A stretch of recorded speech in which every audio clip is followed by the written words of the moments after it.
So this is the Rio Grande Art Association, and September 18th. Our speaker today is Heather Ward, and she will be talking about her wildlife art created using Scratchboard art. And Heather, if you haven't been to Heather's website, it's wonderful. There's a lot of wonderful wildlife art there that she has created using this technique. So Heather, thank you for being here today and presenting for the Rio Grande Art Association. Thank you.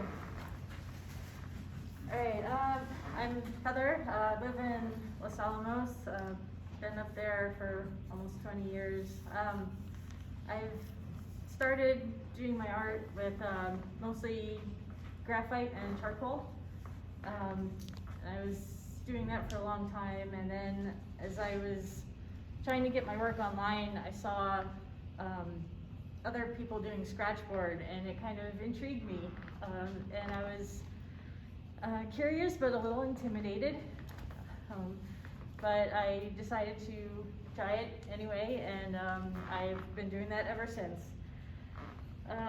Scratchboard is actually pretty easy to get into. You don't need a lot of materials, just the boards and basically an art knife or something is all you really need.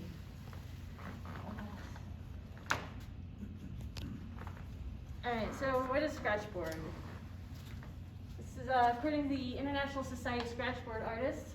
It is a two-dimensional subtractive process using abrasive tools to remove a surface layer of typically a dark value to expose a surface underneath, typically white, and the values are achieved by changing how much you scratch off. They have an additional requirement. If you're going to submit artwork under a Scratchboard category, at least half of the piece has to have visible scratch marks.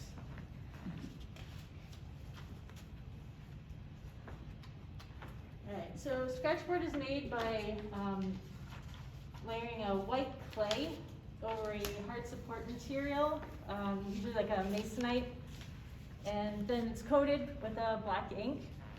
I've got some samples here. So this is just a piece with just the white clay, and here's with the black ink on top, and I've scratched a little bit. I'm gonna pass these around. I have a question, if I may. Yeah. Where do you get the white clay from? I buy them pre-made. So yeah, I'll buy the boards. You can buy them either just the white as it is, or you can buy it with the black already put on.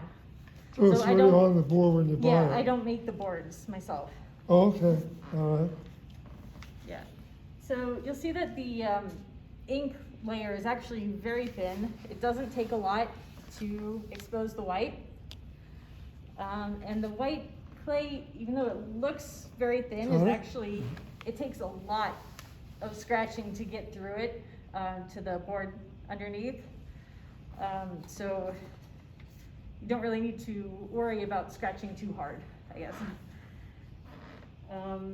So yeah, you can buy these pre-made. The black ones are, I find easier to, you know, just because most of my work is black and white anyway.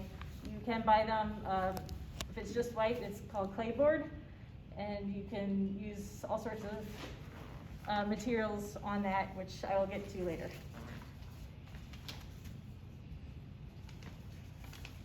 Alright, Scratchboard emerged in the 1800s to replace woodcuts and line cuts.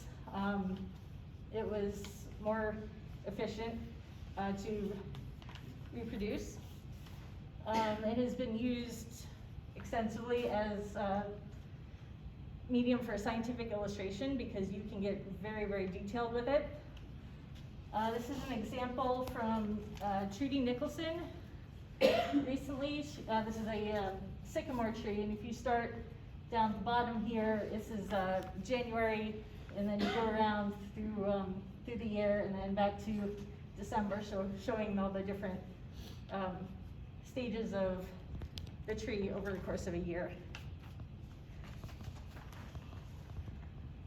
So more recently, Scratchboard has been gaining popularity, used for general illustration, graphic novels, and fine art.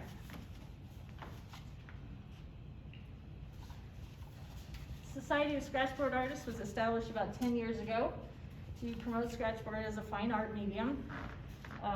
They started off with maybe half a dozen members, and now we've got nearly 200. I've been from all over the world, mostly United States, Canada, and Australia, but all sorts of other places. I've been a signature member for about 5 years now. And I do recommend taking a look at their website. They have samples from all the masters and signature members, so you can see what kind of a variety of work there is. Oh, and they have a Scratchboard only exhibit every year. It's different places. This year it's in Canada, Niagara Falls area. They've been over at the Arizona Sonora Desert Museum a couple times. So they do get around this area every now and then. And I do recommend checking it out if you're in the area.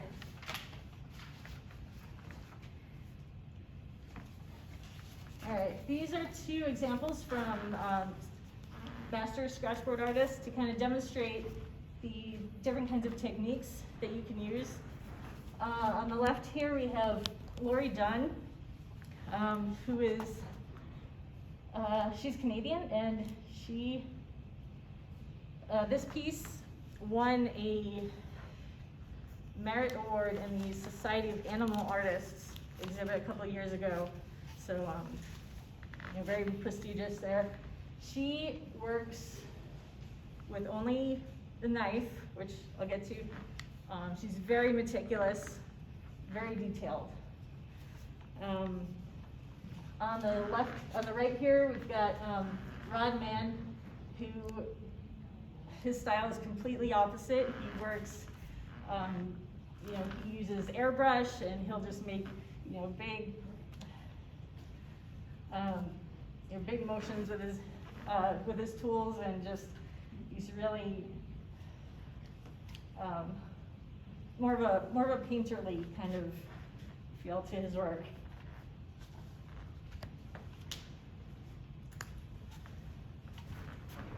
All right, so Scratchboard is best with high contrast subjects.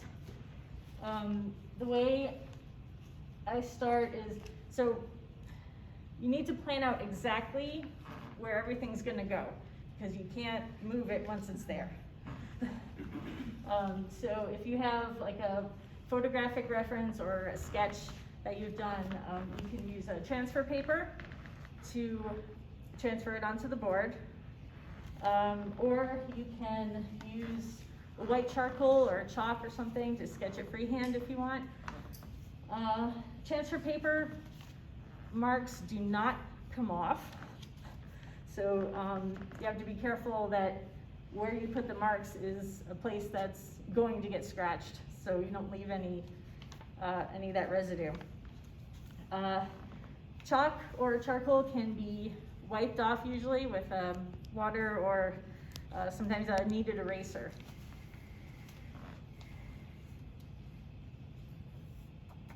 Okay. Yeah, so some people will work on, you know, one area at a time. That's kind of the process I use is, you know, I'll start in a small area and kind of work my way around. Other people will kind of go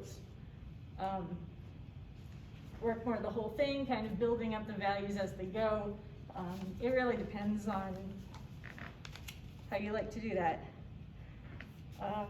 But no matter how you do it, Scratchboard is not a fast process.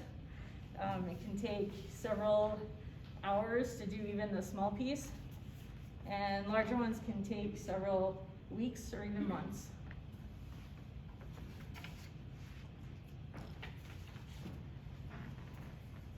All right, values are created by removing more or less of the ink on top. You can do that by either pressing harder with your tools, just really scraping it off, or just going over an area several times. So cross hatching is probably the most widely used technique.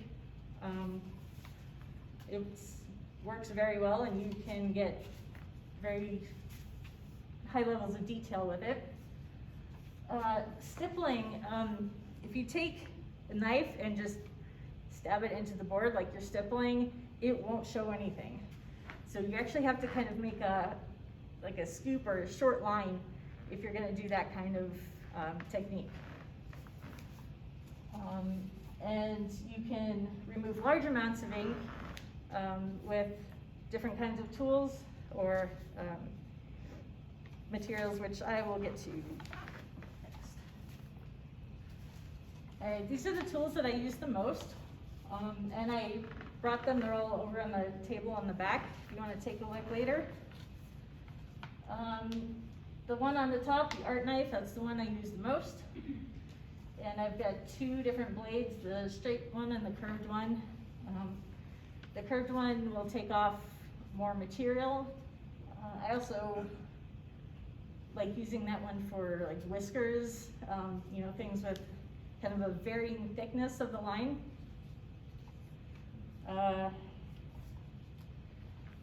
The next two are tattoo needles. These are actually quite widely used with scratchboard artists. So they have several needle points in various configurations, and it's kind of a little bit faster than just the knife because you have more points in contact with the board. Down the bottom, we've got a fiberglass brush, which is good for creating soft textures, and a sanding pad, which is good for larger areas. Some other tools you can use are steel wool, Dremel bits, dental tools, you know, pretty much anything that you can think of. All right, the knife, as I mentioned, is the one I use the most. This piece, which I brought, is also in the back, was done with only the knife.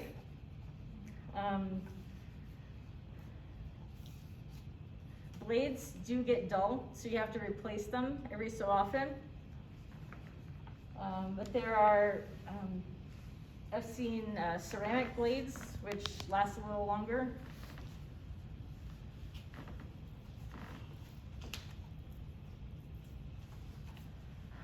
This is an example of tattoo needles. It's a little hard to see on this image, but most of the feathers were done with tattoo needles.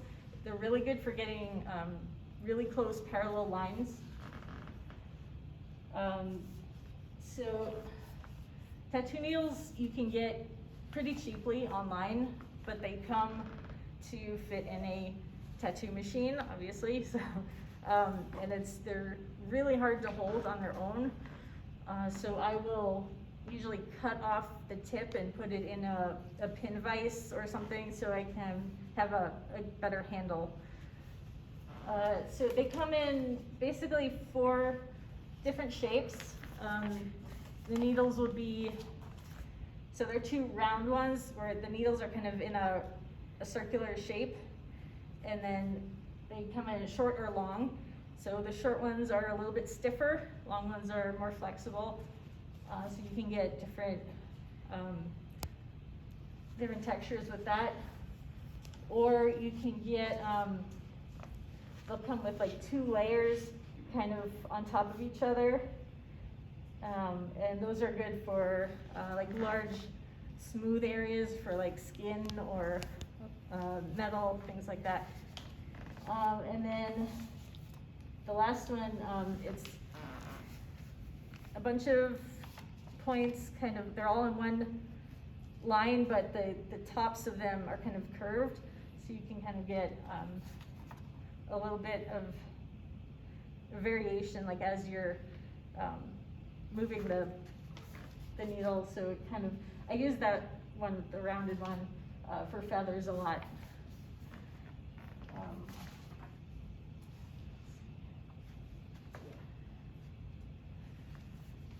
All right, fiberglass brush, as I mentioned, is good for really soft textures. I use that almost exclusively on this one, just to get that really thick, fluffy fur kind of look. So fiberglass brushes come in kind of a thick or thin. The thicker one is good for larger areas like the snow. I was able to do that there. The thinner one is better for details like in the fur. They do come with replacements. So, because as you use it, it gets used up. It is fiberglass, and so as you use it up, all those little glass pieces get all over the place. So you do have to be careful with that. Excuse me. Yeah. Do you wear a mask when you do that? I don't. I You think should. some people might. Fiberglass is all fine fibers. They breathe them into your lungs. Yeah. They stay there. You can't get rid of them. Yeah. So I mean, that's a dangerous material to work with, even construction workers. Face masks, gloves, so it doesn't get into the skin. I mean, I can see the value of it as a tool, but I think it's kind of risky. Yeah. I mean, I've worked around fiberglass, that's why I'm mentioning it. Yeah. You know, if you've ever done any insulation, even in your house, you'll find your skin start to itch, and you know, you have to have a face mask on. Yeah. I don't mean to be a wet blanket, I'm sorry. That's okay. All right, the sanding pad, I like for larger areas of soft texture. For this one, I use that for pretty much all of the white feathers here. Sandpaper, or the sanding pads come in different grits, like sandpaper does. The finer ones will give you more control, more even value.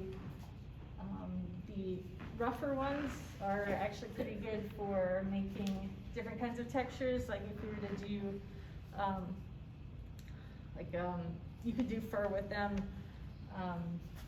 or if you just want to clear off more ink, you can use a coarser one. Let's see, acid-free steel wool is, I know some people use that one. I don't care for it myself, but it's good for also getting off larger amounts of ink. And then ink erasers are good for smaller areas.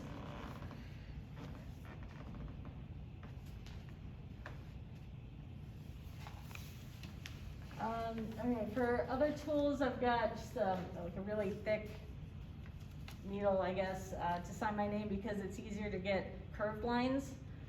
And then I've used a round Dremel bit tip just by itself to get kind of work it in circles, and you can build up like a texture of a rock or something like that. But pretty much anything sharp or abrasive you can use. You know, people will have tried pretty much everything.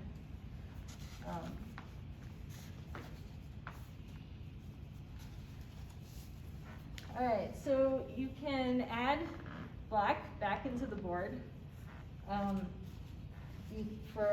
If you have like a thin line that you wanted to add, like maybe an animal with black whiskers, you can just go over the part that you've already scratched with a pen or a brush pen. You do have to make sure that the board has been wiped off first, or else the pen will get clogged with the ink dust that you've scratched off.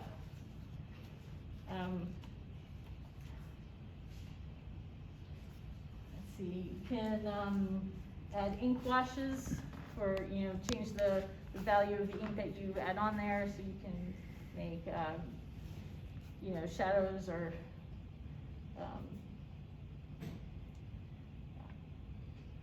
And then you can use a stronger black to cover marks that you've already made.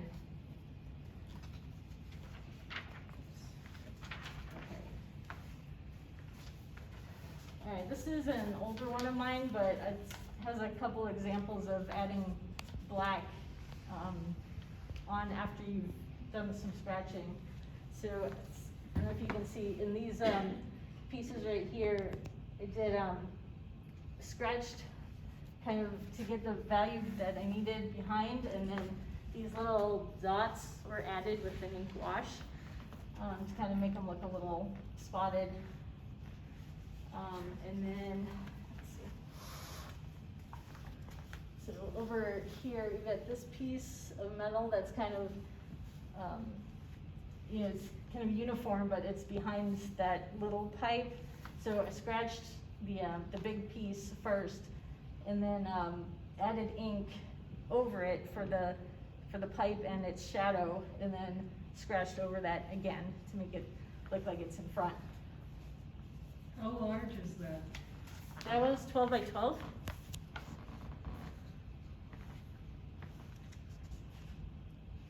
Heather, Yeah. how did you get that smoke? So that was, I'm pretty sure that was a sanding pad. Yeah, you can get that kind of smoky look.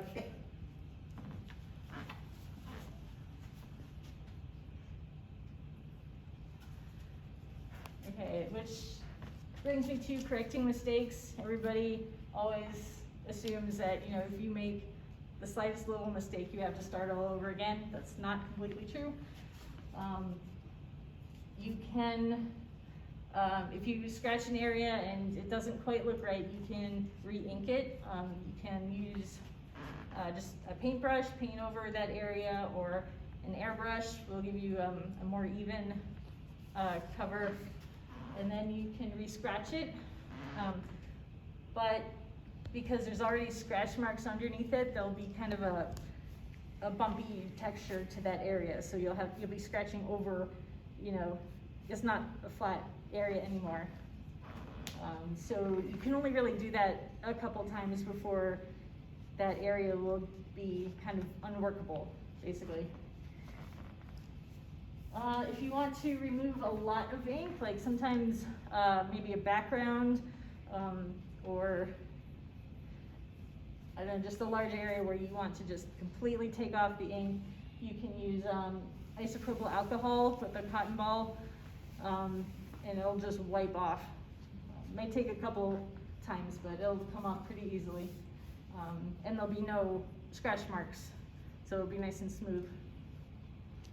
Let's see.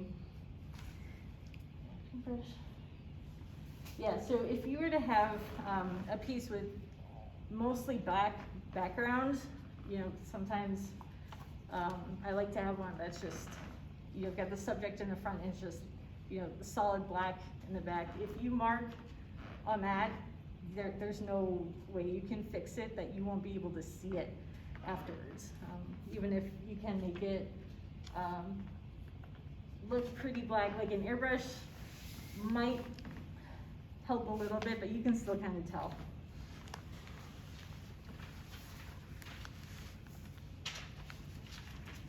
So if you can add black, of course you can add any color you want using those same techniques. I use colored ink, but you could also use watercolor or watercolor pencils, colored pencils, or acrylics. When you add color, you do it after you do the scratching, so you have to scratch a little bit lighter than you would if you were just to do black and white. Lighter, I mean the lighter value, because when you add the color, it darkens it a bit. And adding color is usually a process of scratching and then adding color and then scratching again and then adjusting a little, adding a little more color, and then scratching, you know. On that primate back there, how did you do his eye? Yeah, so it's Colored pencil? No, it's ink, It's ink? Yeah. Oh, yeah. Yeah. And yeah, so the nice thing is if you add color and it's not quite right, you can kind of just scratch it off and start over to some extent.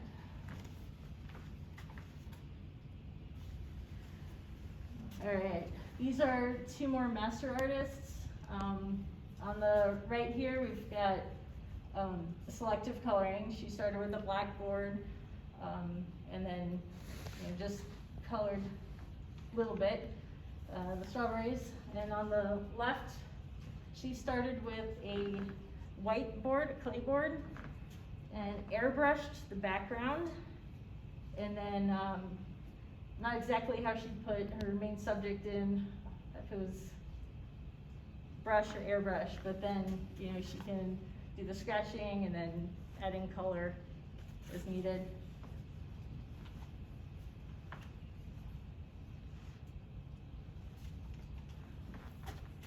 Scratchboards are pretty fragile once they're done. So even if after you've varnished it, they're still susceptible to being bumped or marked in some ways. I use a UV protective matte spray. I give it 6 or 7 coats at least. And I frame it without glass. You can frame it with glass if you prefer, but you can't really see the scratch marks quite as well. It's kind of, I think it's a better presentation without it, but that's just my preference. Scratchboard is waterproof, the surface at least, the back is not, but you can wipe it down with a damp cloth and it'll be fine. So as long as the cloth is nice and soft, doesn't have anything in it, it'll be fine.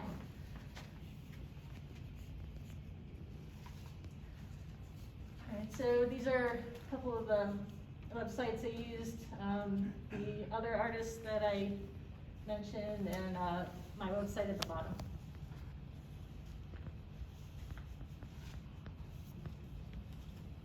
And that's all I have. Are there any questions? You said you had a piece of work over there. Yeah, I brought some in the back. Thank you. I got later. Thank you, very interesting. Did you need glasses before you started doing that? Yeah, so, okay, that's a good question. Most of the time, I can just get away with my regular glasses. If I get like really detailed, I can actually see better up close if I take my glasses off. So I can do that. There are sometimes people will use magnifying lenses or the clip-on magnifying glasses.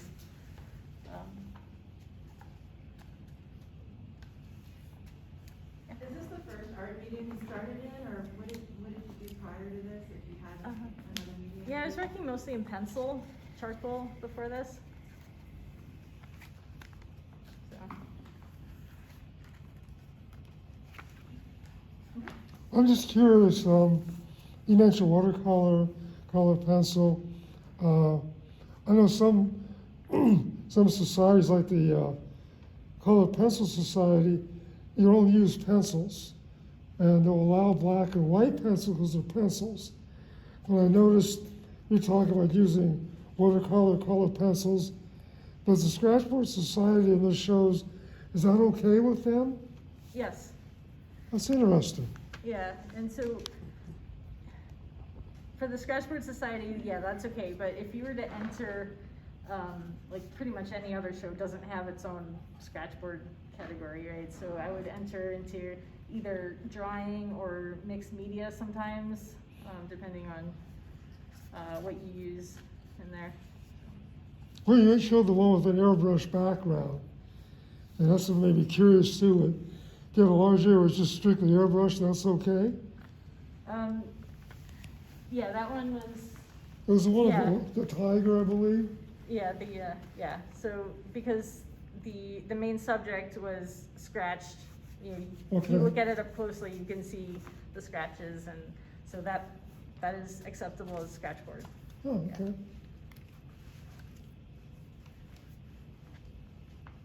Anything else? Thank All you, right. very All interesting. right, thank you. Thank you, Heather.